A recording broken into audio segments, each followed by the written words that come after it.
ہر شخص اپنے کمرے کا اسیر ہے.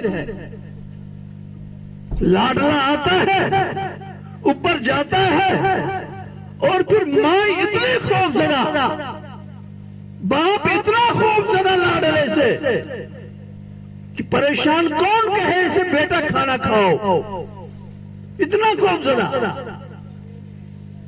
اور پھر اگر کبھی کھانے پر آمدہ ہوا ہی، آیا کچھ کھایا، اوپر چلا گیا، کنڈی لگائی، صبح 10-11 بجے تک لاڈلے کی آنکھ کھلتی نہیں.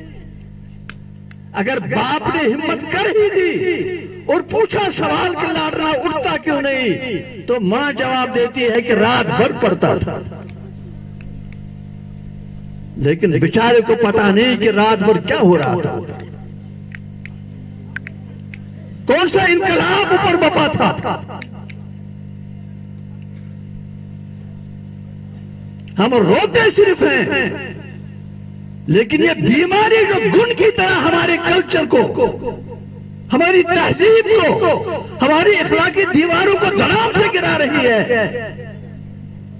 ہم ماں اور باپ کی حیثیت سے سب سے پہلے اس کے ذمہ دار ہیں. آج دیکھیے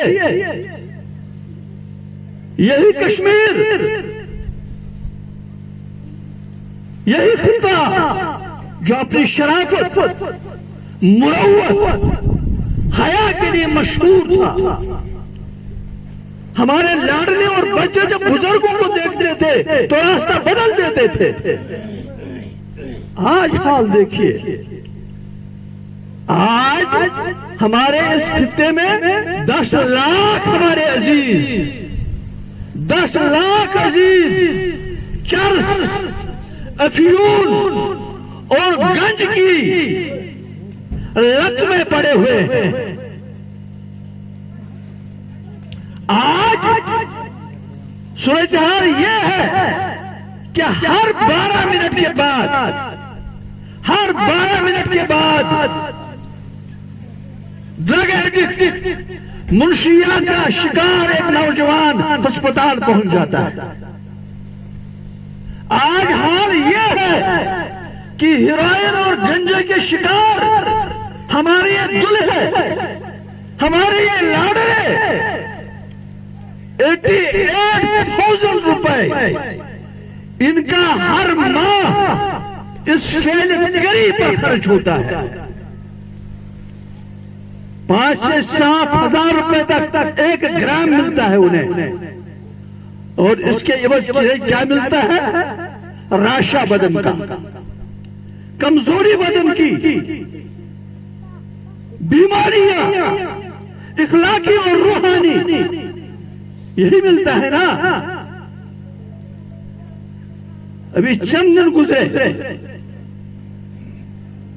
کہ یہی ہمارا نوجوان جس کی جانب ہر قوم ٹکٹکی لگا کے بیٹھی ہوتی ہے کہ نامساعد اور آڑے وقت میں یہ ہمارے کام آئے گا، جس کے حوالے سے ماں اور باپ یہ سوچ رکھتے تھے کہ ہماری میت کو کانٹا دے گا، آج یہی بچہ اسی شفیق ماں پر حملہ ہے اور اسے موت کے گاٹ اتار رہا ہے. کتنا رکت آلیز تھا وہ منظر سری نگر میں، جب ایک بچے کو اس کا بوڑھا باپ، اندازہ کیجئے، اس کا بوڑھا باپ، اس وقت جب اس بوڑھے باپ کو اس کے ہاتھ پکڑنے کی ضرورت تھی، جب یہ بچہ اسے ڈاکٹر کے پاس لے جاتا، اس وقت اس کا بوڑھا باپ، اس کی کمر خمیدہ ماں